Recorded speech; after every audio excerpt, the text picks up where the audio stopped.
Hey guys, welcome back. तो एक नई क्लास में आपका स्वागत है। और लास्ट टर्न पे हम लोगों ने टेंशन फोर्स के बारे में, नॉर्मल फोर्स के बारे में कम्प्लीटली पढ़ दिया था। अब उसी में आगे बढ़ते हुए एक छोटा सा पोर्शन हमारा आता है कंस्ट्रेंट मोशन। उसको आज कंप्लीट करने वाले हैं कि कंस्ट्रेंट मोशन में किस तरह के प्रॉब्लम्स बनते हैं और किस तरह से इनको हम टैकल कर सकते हैं, किस तरह से इनके वेरियस टाइप ऑफ प्रॉब्लम्स से बनाए जा सकते हैं, उसको भी आज हम समझने वाले हैं। तो चलो शुरू करते हैं।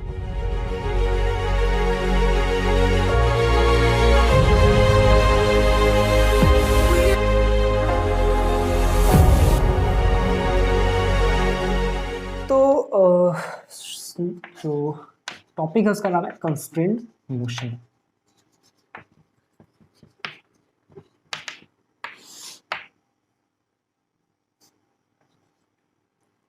ठीक है। कंस्ट्रेंट मोशन बेसिकली क्या होता है? हमारी दैनिक जीवन में भी कई सारे कंस्ट्रेंट होते हैं। मैं आपको यहाँ आता हूँ, पढ़ाता हूँ, चला जाता हूँ, ठीक है ना।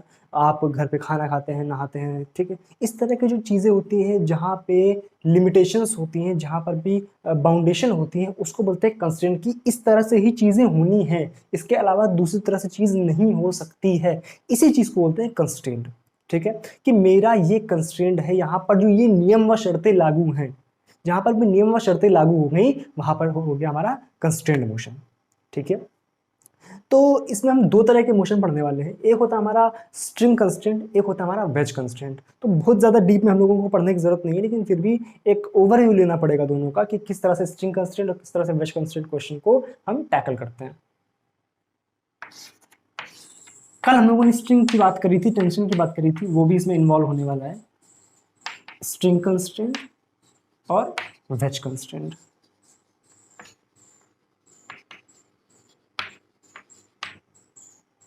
ठीक है। हमें मेनली फोकस जो करना है वो स्ट्रिंग कंस्ट्रेंट पे करना है। वेज कंस्ट्रेंट आपके लिए इतना ज़्यादा इंपॉर्टेंस नहीं रखता है डिफेंस में। स्ट्रिंग कंस्ट्रेंट से क्वेश्चन ज़्यादा पूछने की संभावना होती है। ठीक है। तो स्ट्रिंग कंस्ट्रेंट पे किस तरह से हमारा होता है? फर्स्ट ऑफ ऑल हम लोगों ने कल स्ट्रिंग की बात करी थी, टेंशन की बात करी थी, याद है? स्ट्रिंग की जो बात करी थी वो हमारी ये थी कि आइडल स्ट्रिंग हम कंसिडर करते हैं। आइडल स्ट्रिंग की प्रॉपर्टीज क्या क्या होती है? मासलेस होती है, इनएक्सटेंसिबल होती है। ठीक है। तो दो तरह की प्रॉपर्टीज हमारी जो स्ट्रिंग है उसमें पाई जाती हैं। अब दूसरी चीज हम स्ट्रिंग कंस्ट्रेंट में के साथ साथ जो पढ़ने वाले हैं दैट इज पुली। पुली पे भी सवाल बनते हैं। तो पुली जो होती है हमारी, उसको भी समझ लेते हैं।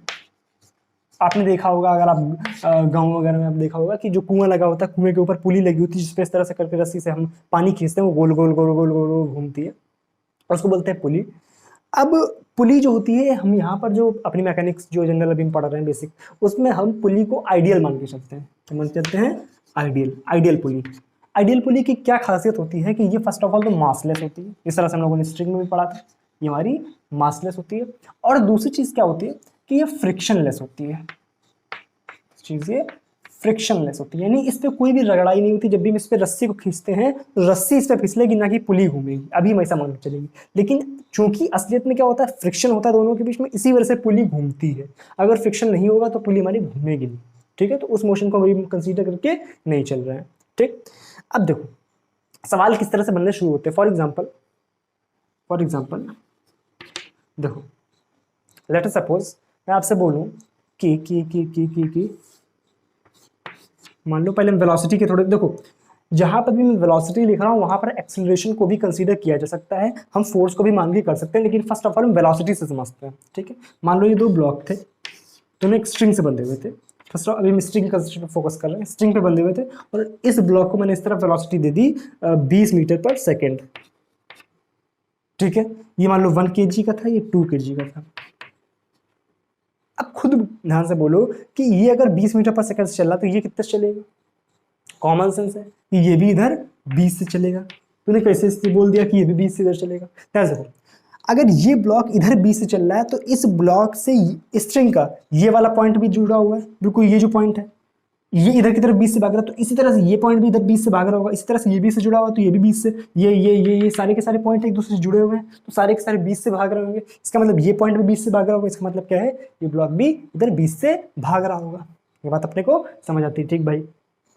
तो ये एक तरह का कंस्ट्रेंट है कि अगर मैंने इसको इधर की तरफ 20 मीटर पर सेकंड की वेलोसिटी दी है तो ये इसके ऊपर बाध्यता है कि ये ब्लॉक भी इधर 20 से ही चलेगा, ना कि ये 30 से चल देगा। ठीक है। अब इस पे अच्छे सवाल हम किस तरह से करते हैं उसको देखते हैं। मान लो मैंने तरह से बोला कि कुछ इस तरह का एक प्लेटफॉर्म है, यहाँ पे एक ब्लॉक रखा हुआ है, यहाँ पे एक पुली बंधी हुई है, ये पुली हमारी आइडियल पुली है, ठीक है, और ये इस तरह का एक प्लेटफॉर्म है, ठीक। यहाँ पर एक ब्लॉक रखा हुआ है और ये सिस्टम जो है एक रस्सी से बंधा हुआ है, ठीक है। अब ध्यान से देखो, हमने क्या किया, इस ब्लॉक को इधर की तरफ वेलोसिटी दी थी 2 मीटर पर सेकेंड, ठीक है। अब होने क्या वाला है, देखो एक काम करते हैं, इस एंगल को अपन मान लेते हैं कि ये एंगल है हमारा, इसको 10 मान लो, 10 मीटर पर सेकेंड, और ये एंगल हमने मान लिया 37 डिग्री, ठीक है।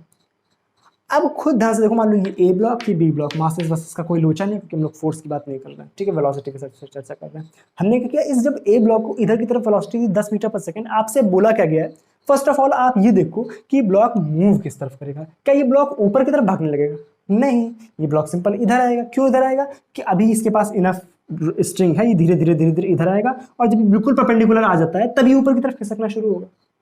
बात समझ आ रही है? तो इस ब्लॉक का जो मोशन होगा वो किस तरफ होगा, इस तरफ होगा। ये बात अपने को समझ आ रही है, ठीक भाई, इसमें कोई दो राय नहीं है, चलो कोई दिक्कत नहीं। अब ये इधर की तरफ अगर मूव करेगा, ये इसका कंस्ट्रेंट है कि हाँ भाई ये इस तरफ मूव कर सकता है। अब आपसे बोला क्या गया है कि फर्स्ट ऑफ ऑल आप ये बताओ कि मूव किस तरफ कर रहा है, वो अपन देख लिए। दूसरी चीज, इसकी वेलोसिटी पूछी गई कि इस तरफ से किस वेलोसिटी से जा रहा होगा। तो एक काम करो, मान लो इसकी वेलोसिटी v है, आप खुद एक बार वीडियो को पॉज करो और सवाल को ट्राई करो। कर लिया? अब देखो हम करेंगे क्या, मान लो मैंने आपको ऑप्शन दिए, ऑप्शन कुछ इस तरह से थे कि v की जो वैल्यू है, क्या वो 10 cos 37 है, क्या वो 10 sin 37 है, या वो 10 by cos 37 है, ठीक है, या वो 10 by sin 37। चार ऑप्शन है, अपना अपना ऑप्शन चूज करो फटाक से। कर लिया? अब सवाल के सॉल्यूशन पर आते हैं। देखो ध्यान से, हमने क्या माना कि इस तरफ इसकी वेलोसिटी v है। अब ये अगर इधर 10 से चल रहा है तो इसका ये पॉइंट भी 10 से 10 से 10 से पूरी पूरी रस्सी इधर 10 से चल रही होगी, तो ये पॉइंट भी इधर 10 से, ये भी इधर 10 से, ये भी इधर 10 से, ये भी इधर 10 से, यानी ये पॉइंट इधर कितने से जा रहा होगा, 10 मीटर पर सेकेंड से, ठीक है। अब यहाँ पे समझने वाली बात क्या है कि ब्लॉक जा किधर रहा है, क्या ब्लॉक इधर जा रहा है या ब्लॉक इधर जा रहा है। समस्या कंफ्यूजन कहां पर आती है, हम v का कंपोनेंट ले या 10 का कंपोनेंट ले। मतलब मेरा कहने का मतलब यह है कि v is equal to 10 cos 37 लिखे या 10 is equal to v cos 37 लिखे, दोनों में बहुत बड़ा अंतर है। यहां पे हमने क्या किया है कि v का कंपोनेंट किया है, यहां पर क्या किया है हमने 10 का कंपोनेंट किया है। बात क्लियर है? तो आपको ध्यान क्या रखना है कि आपको देखना है कि उसकी एक्चुअल जो वेलोसिटी है, उसकी जो बाप वेलोसिटी है, उसकी जो मेन वेलोसिटी है वो किस तरफ है। इसकी जो मेन वेलोसिटी है वो जा किधर रही, इस तरफ। तो जो मेन वाली वेलोसिटी होती है हमेशा कंपोनेंट उसका करते हैं, जो एक्चुअल वेलोसिटी होती है। एक्चुअल वेलोसिटी क्या है, v। तो v का ही कंपोनेंट इधर हो सकता है, ना कि 10 का कंपोनेंट। असली कौन सी कंपोनेंट किसका करते हैं, असली का नकली का, असली का। तो अब जा किधर रहा है, इधर को, तो असली वेलोसिटी कौन सी है, v। तो कंपोनेंट किसका करेंगे, v।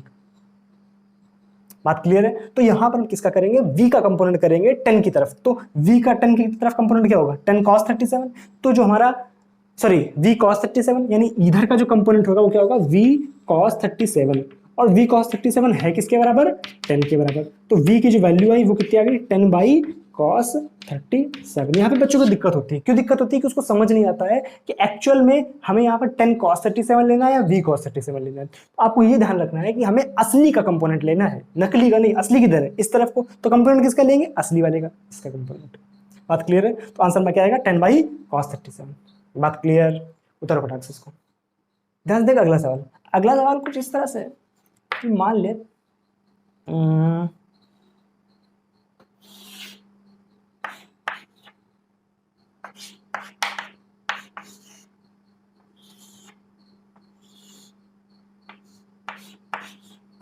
ये दो ब्लॉक जो है वो इस तरह से कुछ बनते हुए, ठीक है। इसको यहाँ पे मान लेते हैं, अच्छा लगेगा देखने में इस तरह से, ठीक है। मान लो ये एंगल हमारा है, ये एंगल 37 है और ये एंगल 53 है, ठीक है। हमने इस ब्लॉक को इधर की तरफ वेलोसिटी दे दी इस तरफ वेलोसिटी दे दी 10 मीटर पर सेकेंड। चलो अब आपसे बोला गया है कि इसकी एक्चुअल वेलोसिटी कितनी होगी। ठीक है, फर्स्ट ऑफ ऑल इसकी वेलोसिटी होगी किधर, ऑब्वियस सी बात है इस तरफ, क्योंकि जब इसको इधर खींचेंगे तो पहले इधर धीरे धीरे धीरे धीरे बढ़ने लगेगा। ठीक भाई, अब यही आपको फाइंड आउट करनी है, इस v की वैल्यू आपको निकालनी है। तो वीडियो को पॉज करो, सवाल को ट्राई करो। कर लिया? अब देखो इसका सॉल्यूशन। जब ये इधर 10 से जा रहा है, इसका मतलब ये है कि ये मेन वेलोसिटी 10 है, तो 10 का इधर की तरफ कम, ये 37 है तो ये भी एंगल कितना होगा 37। ठीक है, तो 10 का इधर का कंपोनेंट क्या होगा 10 cos 37। इसका मतलब ये इधर कितने से आ रहा है 10 cos 37 से, तो अब ये पॉइंट इधर 10 cos 37 से, तो ये पॉइंट भी इधर 10 cos 37 से, यानी 37, तो यानी ये भी इधर 10 cos 37 से, तो 10 cos 37 यानी इधर वेलोसिटी कितनी 10 cos 37। अब मेन वेलोसिटी किधर है इस तरफ को, जो असली वेलोसिटी है, तो असली वे का कंपोनेंट करेंगे, नकली का कंपोनेंट किसका करते हैं असली का, यानी 10 cos 37 जो है हमारे पास, वो कंपोनेंट किसका होगा v cos 53 का,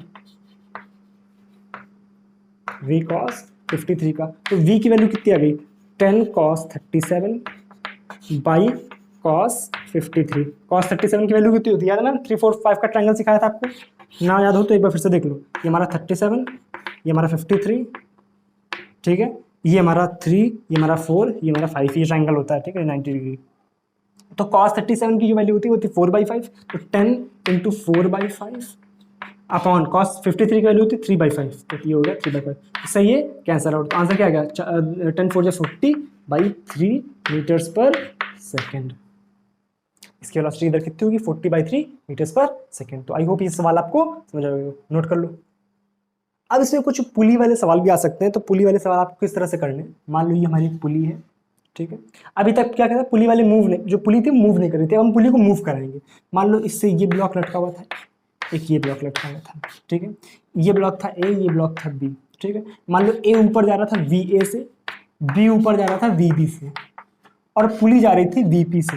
तो इन तीनों में एक रिलेशन होता है, उस रिलेशन को किस तरह से फाइंड करते हैं, इसके कई मेथड होते हैं निकालने की इस रिलेशन को, लेकिन जो अपन मेथड यूज करने वाले हैं वो हमारा सिंपल एक मेथड होता है जिसमें हम जोड़ने घटाने का मेथड यूज करते हैं। जोड़ने घटाने का मतलब ध्यान से देखो, ये जो ब्लॉक है ये ऊपर की तरफ जा रहा है, इसका मतलब क्या है, हमें ये देखना है कि फर्स्ट ऑफ ऑल कितने पॉइंट जो है वो रस्सी या पुली से टच हो रहे हैं। तो फर्स्ट ऑफ ऑल ये पॉइंट रस्सी से, पुली से, सॉरी ब्लॉक से टच हो रहा है, और ये वाला पॉइंट पुली से टच हो रहा है, ये वाला पॉइंट पुली से टच हो रहा है। आप सोच रहे हो इतने सारे भी तो पॉइंट टच कर रहे होंगे, हमें वो पॉइंट देखना है जो कॉर्नर पे टच कर रहा हो। ठीक है ना, फिर ये वाला पॉइंट टच कर रहा है। ठीक भाई, अब देखो ये पॉइंट ऊपर की तरफ मूव कर रहा है, अगर पॉइंट रस्सी की लंबाई को घटा रहा है तो वहां पर हम माइनस का यूज करते हैं, और अगर पॉइंट रस्सी की लंबाई को बढ़ा रहा है तो वहां पर हम प्लस यूज करते हैं। अब देखो ये पॉइंट अगर ऊपर की तरफ जाएगा तो इससे सोचो, इसको यहीं पर रखो, इसको अगर हम ऊपर की तरफ ले जाएंगे तो रस्सी घटेगी बढ़ेगी, घटेगी, तो यहाँ पर कर लो -VA। इसकी जो वेलोसिटी होगी रस्सी को घटा रही है, नहीं -VA।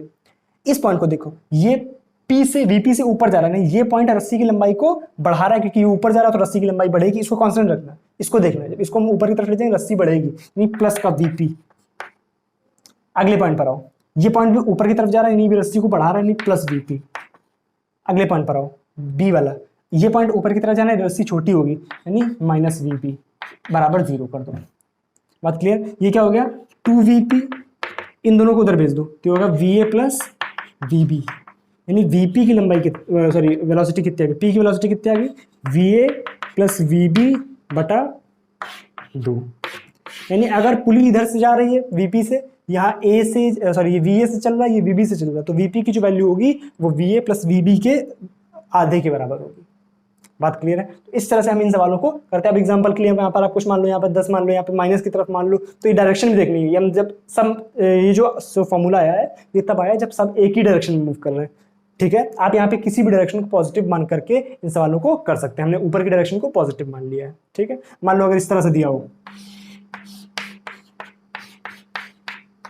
ये जो है ऊपर की तरफ जा रहा है 10 से, ये नीचे की तरफ जा रहा है 5 से, और ये भी ऊपर की तरफ जा रहा 6 से। सॉरी, मान लो ये ऊपर की तरफ जा रहा है, आपसे बोल देगा बताओ ये कितने से ऊपर की तरफ जा रहा होगा। अब फर्स्ट ऑफ ऑल आपको देखना क्या है कि ये पहले तो ऊपर जा भी रहा है कि नहीं जा रहा है, ये हम खुद देखेंगे। तो इसकी वेलोसिटी नीचे की तरफ यानी -5, इस पॉइंट पे आ जाओ, माइनस क्यों, प्लस, क्योंकि अगर नीचे जा रहा है तो रस्सी को बढ़ाएगा, यानी +5 यहाँ पर आ जाओ, ये ऊपर की तरफ जा रहा है यानी ये बढ़ाएगा +10, ये भी ऊपर की तरफ जा रहा है तो ये हो जाएगा हमारा +10। ये पॉइंट हमें पता नहीं तो हम अपने हिसाब से कुछ भी मान लेंगे, मान लो प्लस हमने मान लिया, ऊपर की मान लिया या नीचे को मान लो आप, हमने यहाँ पर डायरेक्शन ऊपर को दिखाई तो ऊपर की मतलब निगेटिव, ऊपर का मतलब निगेटिव यानी रस्सी को घटाएगा ये। अब जब घटाएगा तो माइनस को हमने मान लिया a, तो VA इज इक्वल टू 0, तो VA की वैल्यू कितनी आ गई, यहाँ देखो 10, 5 15, 5 20, सॉरी 25 मीटर्स पर सेकेंड। बात क्लियर है। तो अगर ये 25 से जा रहा है ऊपर, ये 5 से जा रहा है नीचे, खुद देखो 25 5 20 बचा, आधा करो 10 हो जाएगा। इस तरह से सवालों को आप अप्रोच करेंगे, नोट करो। अब इसमें हम कुछ फोर्स वाले सवाल कर लेते हैं कंस्ट्रेंट मिला के।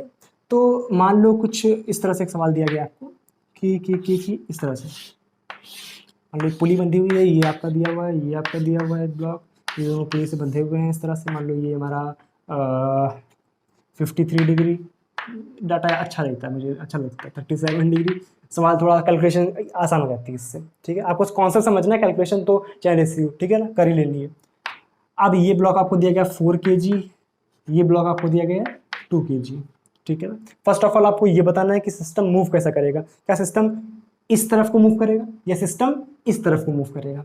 तो हम मान लेते हैं अपनी तरफ से एक डायरेक्शन मान लेते हैं, फिर जो आंसर आएगा अगर हमने डायरेक्शन सही मानी होगी तो आंसर हमारा पॉजिटिव आएगा, और डायरेक्शन अगर हमने गलत मानी होगी तो जो आंसर होगा वो हमारा नेगेटिव आ जाएगा। तो हमें डायरेक्शन को लेकर चिंता करने वाली कोई जरूरत नहीं। मान लिया हमने इस तरफ ये सिस्टम मूव कर रहा है, ठीक है।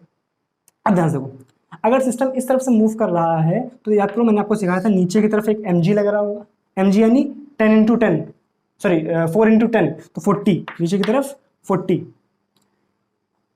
इसका एक कंपोनेंट इधर कर लो, ये 53 था तो ये भी हमारा 53 होगा, तो इधर क्या हो जाएगा 40 cos 53, याद है सिखाया था, और इधर क्या हो जाएगा 40 sin 53,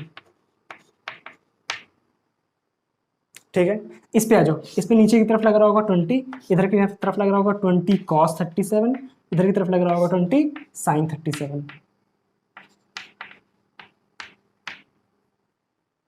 कोई दिक्कत? आप खुद देखो कि यहां पर जो हमें निकालना क्या है कि ब्लॉक किधर मूव कर रहा है और कितने एक्सीलरेशन से मूव कर रहा है। तो हमने मान लिया एक्सीलरेशन हमारा a है, ठीक है ना, जिधर जितना इधर ही a से जाएगा हमने बताया उतना ये ऊपर a से जाएगा, ठीक भाई। तो हमने ये डायरेक्शन मानी हुई, चलो कोई दिक्कत नहीं। अब एक काम करो, इसको आप थोड़ा सीधा करके देखो, सीधा करके कुछ इस तरह से दिखेगा ये ब्लॉक। इस तरह के सवाल तो अपन कर ही सकते हैं। ये हमारा 4, ये हमारा 2, इधर की तरफ इसको सॉल्व कर लेते हैं। sin 53 की वैल्यू 4/5, तो 40 × 4/5 कितना आ गया 32, ठीक है ना। थोड़ा कैलकुलेशन तेज करना सीखो। 20 × ये हो गया हमारा 3/5, 5 × 20, 4 × 12, ठीक है। तो इधर की तरफ जो खींच रहा है वो हमारा 32 है, इधर की तरफ जो रोक रहा है वो हमारा 12 है। अब एक बात तो क्लियर है, हमने जो डायरेक्शन मानी वो सही मानी, क्योंकि जो इधर की तरफ है वो फोर्स ज्यादा है, तो ऑब्वियस सी बात है जो सिस्टम है इधर की तरफ मूव करेगा। अब कितने एक्सेलरेशन से मूव करेगा, अब एक देखो एक्सेलरेशन क्या होता है, फोर्स अपॉन मास। फोर्स कितना लग रहा है टोटल 32 इधर 12 उधर माइनस का 12 अपॉन टोटल मास कितना 4 2 6, कितना आ गया 32 से 12 गया 0 2 20 बचा अपॉन 6, यानी आ गया हमारा 10/3 मीटर्स पर सेकेंड। यानी ये भी तो 10/3 से नीचे जा रहा है, इधर ऊपर की तरफ 10/3 से जा रहा है। तो आई होप ये बात आपको समझ आ गई होगी। अब इस तरह से इन कंस्ट्रेंट मोशन के कुछ सवालों को हम टैकल करते हैं। अब जो अगले सवाल होंगे वो अपन जो PYQ हैं और जो प्रैक्टिस क्वेश्चन है उनकी, या जो बेसिकली हम PIQ ही करने वाले हैं यहाँ पर, कि जो पिछले सालों में क्वेश्चन आए हुए हैं वो किस तरह से करेंगे हम लोग क्लास में, सारे के सारे क्वेश्चन करने वाले हैं। तो कंस्ट्रेंट मोशन मेरे हिसाब से इतना काफ़ी है आपके लिए। वेज कंस्ट्रेंट ज़्यादा सीखने की जरूरत नहीं, क्योंकि एक्स्ट्रा आपको ज़्यादा चीज़ें नहीं पढ़नी है, क्योंकि आपको खुद ही इतना ज़्यादा सिलेबस होता है कि ज़्यादा चीज़ें सीखने का मौका नहीं मिल पाता है। तो जितना सिलेबस में है उतने पर फोकस करते हैं। वेज कंस्ट्रेंट पर क्वेश्चन जल्दी पूछे नहीं जाते। अब मिलते हैं अगली क्लास में। अगली क्लास में हम लोग कुछ और बातें करेंगे, सूडो वगैरह पे मूव करेंगे। सूडो फोर्स बचा हुआ है इसमें खाली, सूडो वगैरह पढ़ के इस एनालिटिक टॉपिक को अपन खत्म करेंगे, फिर चल लेंगे अपन फ्रिक्शन की तरफ। चलो अब मिलते हैं अगली क्लास में, तब तक इस पर थोड़े से क्वेश्चन ट्राई करना आप खुद से प्रैक्टिस सेट वगैरह से, ठीक है। चलो तब तक के लिए thank you so much, bye bye.